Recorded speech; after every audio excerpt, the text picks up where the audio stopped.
Hello and welcome to Series, Thus, the place where we review the shows you choose. And we are your hosts, Tony Mitsinga And Mario Akimana. And today we're going to be discussing Gotham. That's right. Episode 19, Season 1. Beast of Prey. However, my friends, be careful for there might be spoilers. So let's get serious. Surely you can't be serious. Are you serious? Why so serious? Gotham was aired in 2014, broadcasted by Fox, produced by Bruno Heller, who has brought a series such as Rome and The Mentalist in 2012. Gotham also originated from the DC Comics series created by Mark Wessinger that featured a young Bruce Wayne, a playboy billionaire with a dark past, that was created by Bob Crane and Bill Fingers, that first appeared in episode 27 in 1939.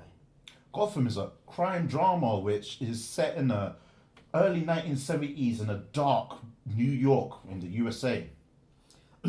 Gotham revolves around the character Jim Gordan, played by Ben McKenzie, who is basically a good, honest, by-the-book copper who's trying to rid his city of crime and corruption that surrounds it. So basically, James Gordon is a good cop in a corrupt police system, and he's trying to bring justice to the system and to Gotham, but it's at the risk of his job, his life, and his loved ones.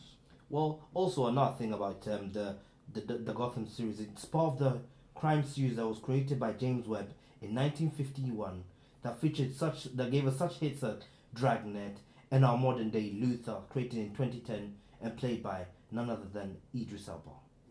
Well, within Gotham we see the origins of Batman and the characters that help mold Bruce Wayne into the non-murderous but aggressive vigilante we know today.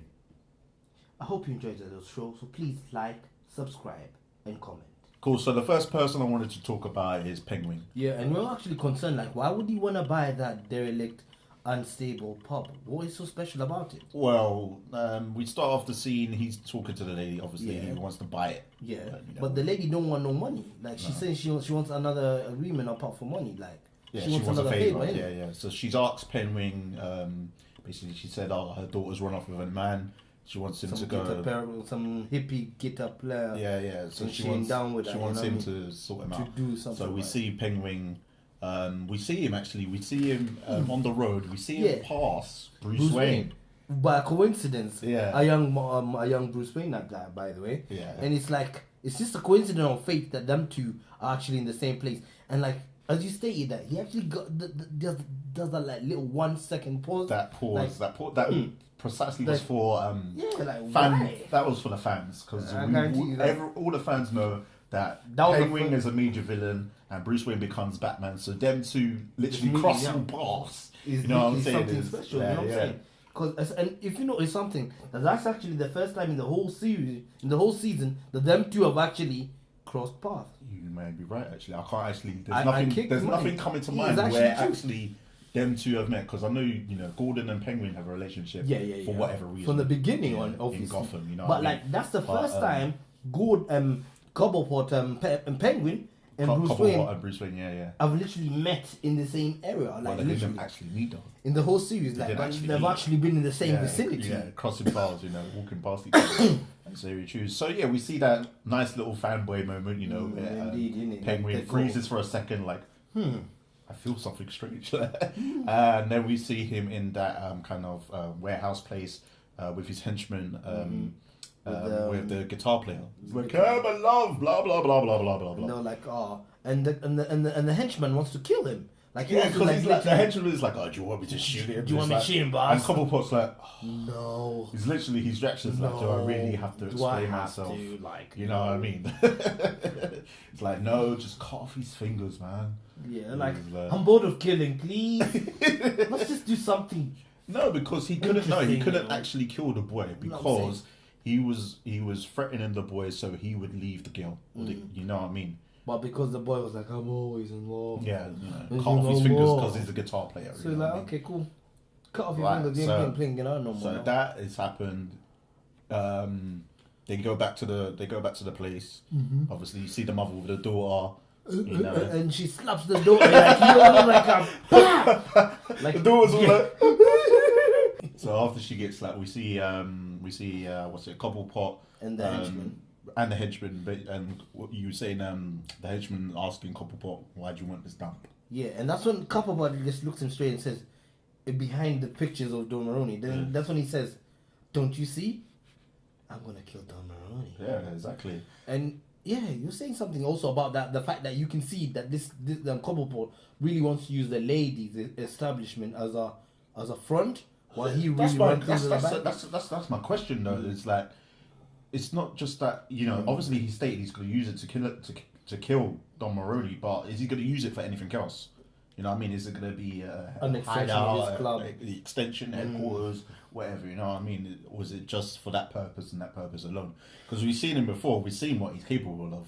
Yeah, we've seen exactly. We've seen how him he how he robbed Don Maroni in the first place, Exactly. and he hid inside the fridge. And you know that whole plan. That whole and plan that everything came up. planned out, isn't it? Exactly. So we know what you can Penguin's see- capable of. Yeah, he's not just a geek. He's actually got some conniving brains amongst him that he knows how to little wiggle It's not his just way your typical snitch. into very high places. Exactly. He's kind of like Fish Mooney, but more.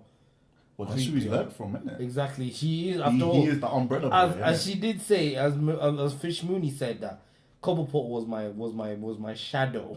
So he did learn a lot from her. There you go. So probably that's how he is the way he is. But also he's a genius as well, remember. Indeed, Remember yeah. what he's been saying throughout the whole season. I see things, you know what I mean? Like, He warned them that there'll be rivers of blood and all these things if you kill me.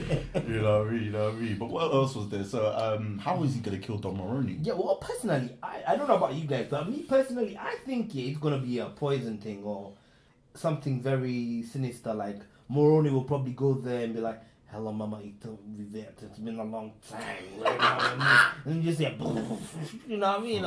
It should be an explosion. It should be an explosion. Just Or- to make sure, you know what I mean? Like Penguin's already pulled a gun to his head, you know what I mean? So he's not going to do a close encounter again. He's not going to make that same mistake. No way. He's going to have to do something. Because he knows not to sly. go near him because he knows right now. Maroni warned him the very first time that, yeah, when the old man dies, That's it. you're dead, man. Exactly. So you better hope he lives long. Exactly, precisely. You When know- is Penguin going to become this big ass criminal, man? Exactly. When is he gonna Like, be we- the Don You know, of Gotham? Because that's what you know, he really fans looks like. know him as this short, stubby, fat thing, you know, with a monocle. When is he gonna get that monocle? When is he gonna start using these umbrellas as weapons? You know what I mean? Like how? His Like... army of penguins. So on to Fish Mooney. Exactly. Who's played by Jada Pinkett, by the way. Yo, I feel a lot worse going on. Okay, so the scene is basically it's all about the escape. She sneaks into the office. She grabs a set of keys. She ends up getting caught. She puts on this show like, "Oh my God, Mr. Dollmaker, You're gonna turn me into that horrible CGI. the horrible CGI." So yeah, And the filmmaker takes the gun out and like, "Next time you do that, yeah, I'll make your nightmare come true. You know, I'll make your nightmare come true." whatever. So okay, so Fish Mooney makes a plan with her assistant. Let's call him the assistant. henchman. I don't know what he There's is. the Then the people henchman. Yeah. Then the henchman. And then giving what them a she- plan. She makes a double plan, which is basically Yeah. a cross. How do I say double crossing? Well, I suppose you double cross with the henchman. Yeah. So she leads them to the door. They end up running off to the gate. She then comes back and runs back into the doll maker.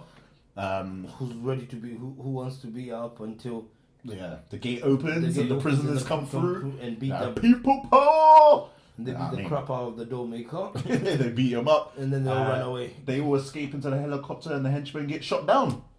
And then, The climax of the whole film: swear, a sniper rifle yeah, is taken out by the guards. Fish Mooney And gets Fish shot Mooney gets shot. while flying a helicopter. Bah! All you just say is, Oh yeah, she's holding on for dear life. So, what are our questions, man? Like, "Will she survive?" That's the key question. how Could this be the end of Fish Mooney? long? Will she land that plane? How long will she survive for? I mean, I'm gonna say 2 episodes minimum. But I want to anyways, know, is the character actually going to make it to Gotham? Like, obviously she's flying a helicopter, she's flying with all these people. I'm saying she's going to survive for two more episodes. So is she going to reach Gotham? What's going to happen? Is she gonna have enough time for some sort of contingency plan or something? You know what I mean? Yeah, with Fish Mooney, anything's possible, right? Possible. Okay, this cool. lady knows each and every dark corner. Yeah, because I think she knows the who of who. if you've been keeping up with the news, Jada Pinkett's leaving. She's not going to be in season 2. She said it so herself. So I think it's a big disappointment for her to scoop out her eye. You know, that's the baddest thing we've seen her do, and like. That's it. It's just like for me, she is a really good character, and I would have liked to see her continue. That's what I'm telling you. Gotham needs the Fish Mooney. So that means, I suppose my next question is who they're going to bring in next. That's a good question. Could we see Mr. Freeze? Mr. Freeze, someone we haven't seen yet. Someone we don't know about yet. Clayface, we haven't seen him yet either. Ra's al Ghul, we never know. All right, so Bruce and Selina. Yeah, what do you think about that? Do you think it's kind of weird that, Alfred is on this revenge mission, This is actually the first time we actually get to see Alfred showing some real, anger and emotion, betrayal. No, not even, bro. Well, yeah, from betrayal, yeah. Yeah, you know what I mean? He's always been protective over Bruce and everything, ready to jump into action, which is not an Alfred I'm used to anyway, from the movies and the animations, you know what I mean? But in this scene, we see Alfred standing and he's like, oh dear, he's bled. He's still come off the hospital with his stab. You know what I'm saying? He's like, right, guys, I'm off to the shooting range. So, I'm going to the shooting house. The shooting gallery, Shooting gallery. Bruce uses that information. He goes to the gun range. He goes to the gun range, every gun range. He meets up with Kat, and then Kat's like, it's a shooting gallery. Obviously, we find out that it's a crack house. Indeed, we do. Yeah, and that's actually quite weird. And then they go inside the crack house and they find Reginald Payne heavily intoxicated from his heroin, and then Cat and then Master Wayne actually tells the Cat take the drugs and throw them out the window, and he's like, no. Yeah, he asked him for information. Who sent you? Yeah, basically. So using the drugs as a threat. Cat ends up dropping the drug on the ledge though. She drops it on the ledge. He leans out the window and Bruce goes to push him, obviously because Bruce is angry because he tried to stab Alfred. Alfred, you know what I mean? But then Cat actually comes in pushes him out the window. And I wonder why Cat would actually do that. She was born and raised on the street, bro. So she knows. She feels she's that street smart. Yeah. You know, I mean, in order to survive, you have to kill or be killed. Get your hands dirty. Yeah, literally. kill or be killed. You get what I'm saying? So, but also, I've noticed something. Did you notice something in that whole scenario? No. Did you notice how Bruce Wayne was actually really in control in that situation when he said to him, "Information now! Like, are you gonna give me the information?" I don't know. Through the other For window. me, at the moment, Bruce Wayne is still a child. But you can he's still emotional. You know what I mean? But you can still see this authoritarian figure coming, leadership figure coming. He's asking the right questions. He does, because he goes straight to the point and says, "Who sent you?" Yeah. And then Cat's like, he asks you a question, "Who sent you?" Yeah. Let me grab your medicine. Who sent you? Precisely. And then he starts talking. But so my question is how's Bruce going to react to Cat? I mean, for me, he's gonna tell her that's wrong. You shouldn't kill. That's wrong. You know what I mean? So they're gonna have an argument. And as usual, Cat will do what she does best: disappear. Thief in the night. You know what I mean? But also, Bruce has now got a lead. Indeed, he does. Also, tried to stab his who tried to kill him. Yeah. So is he going to take the lead on alone? No, I personally see a pursue. If he wishes to pursue this case on his own, he will need help, and the only person that he will trust, and we all know that there's literally no one he trusts in Gotham, apart from Alfred. Yeah, but who else would he trust? What? JamesGordan. Gordon. Full stop. Those are the only two people he trusts. I think it's gonna be one of them repeated scenes where he does something on his own and then Alfred comes to save the day. Or probably Cat. Because remember, Alfred is still he's disabled at the moment, or even Ivy might come in and save the day. I don't know. I really see Ivy coming Ivy's all just twitchy at the moment, bro. She's not even doing anything with plants yet. She wasn't even in this scene.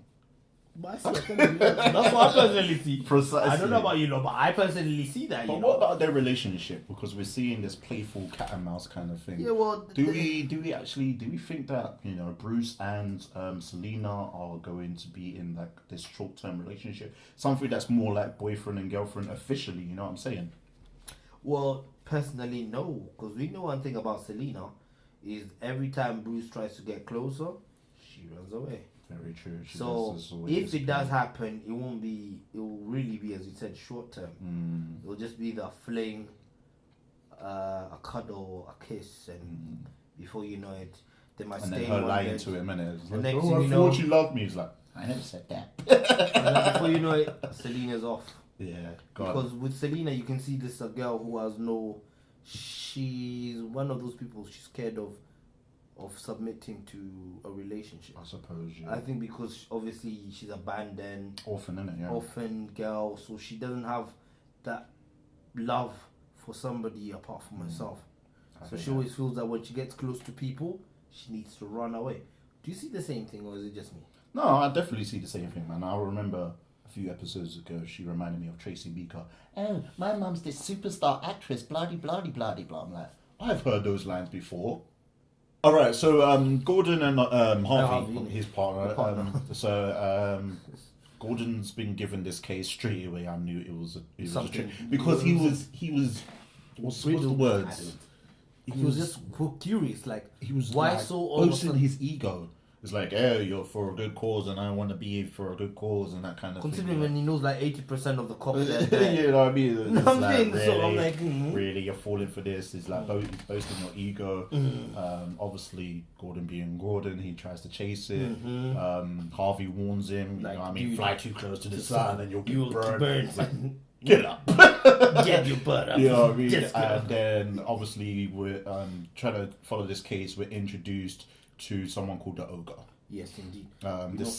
Some sadistic individual, you know, that he's a control freak. He's a control, like beyond predator, like the control freak, dictator, name it, sadist, whatever you want. Prisoner, yeah, keeps you locked up in. Yeah, so yeah, he controls the women. Babes, your lamb chops. Yeah. You know what I mean? So you know, he wants perfection. You know what I mean? But obviously, later on we find out through Enigma finding a missing file that he's a serial killer that basically attacks whoever's investigating him. He basically attacks their partner, their loved ones. Exactly. Yeah. He always goes for the one. So yeah, that's pretty much the whole scene. Is him trying to track down who killed this young girl. Finding out it's the Ogre, and then realizing that if they find Commissioner Loeb was the one that convinced the cop to give him the file. To set him up. Yeah. As a way of setting him up. Yeah, to make him go at the end, that's when JamesGordan realizes that noble, nice guy, basically. I'm gonna make sure that if anything happens to my loved one, it will happen to you, mate. You know what I mean? Like, but I was thinking it's obviously gonna be Dr. Lee, because she didn't answer her phone and went straight to voicemail. You were saying something different though. I think it's Barbara. That's interesting. I personally think it's Barbara. That would be a nice twist. I think Barbara will be more easier for Loeb.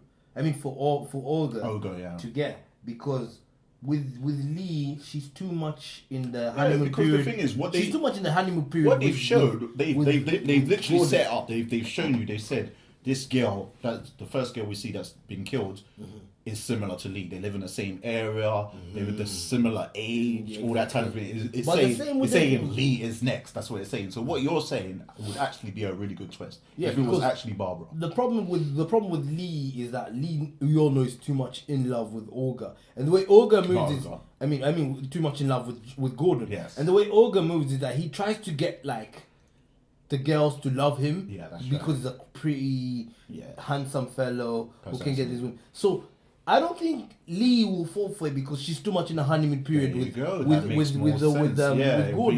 But Barbara is still in the transition line. Yeah, she's broken up with her. He just literally just left me. That makes total sense. So there you go, people. I see what happened. I personally see it, and trust me, I'm telling you, that girl, what's her name? Dr. Lee. No, the copper that's sleeping with Barbara. I don't know her name. I think she's gonna call Gordan and say, Gordan, Barbara's gone missing. All right, so you're saying Barbara ends up getting captured by the ogre, and then we're assuming that's gonna reignite the relationship between her and Gordan. Yeah, I personally see that. Separate him and Lee. Yeah, that's what I see. Okay. Oh yeah, but I wanted to ask as well. How's this gonna affect? Because obviously Commissioner Gordan set up the mission, so this mission is there's gonna be a coincidence. What's not a coincidence. A circumstance, something that's going to happen, you know what I mean, that's going to stop Gordan from, I think it's too early to take on Loeb. Of course, Loeb, but this is going to be one of his catalysts to take him out. Do you feel me? Because right now we all know Loeb is too powerful within the very corrupt, the very corrupt, like from top to bottom police department.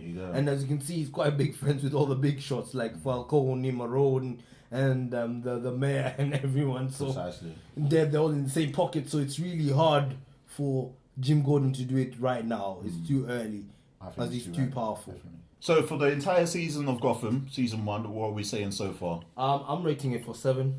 Same here. IMDb has given it an 8.1. Rotten Tomatoes 90%. 7.3. 7.3, but we're giving it a 7 because I feel as a origin story for Batman, it's kind of, you know, it steers away from what we know from the comics. Exactly, because we're not used to it, because, you know, we're used to seeing Batman himself, but not really. Not as a child, you know what I mean? Exactly. I might have preferred it if he was more of a teenager. But then again, it could be. But then again, Gotham could be like the Smallville of Batman. And also Gotham on its own, without the fans, it's not really a good crime series. It's not. If you can't relate to. Take Batman out of the equation, what is Gotham? Have a nice day. Where did he come from, though? So that's it from Series Us. We hope you enjoyed it. So please give us a thumbs up, like, comment, and subscribe. And don't forget, this is the place where we review the shows you choose. So if you got any ideas of shows that you want us to review, please feel free to comment below. This is Tony Mitsinga and Mario Akimana signing out. We hope you enjoy yourself. Even Ivy might come in and save the day. Ivy might come in and save the day. How you doing? You doing okay? I'm okay. And you? I'm doing great. How do I look?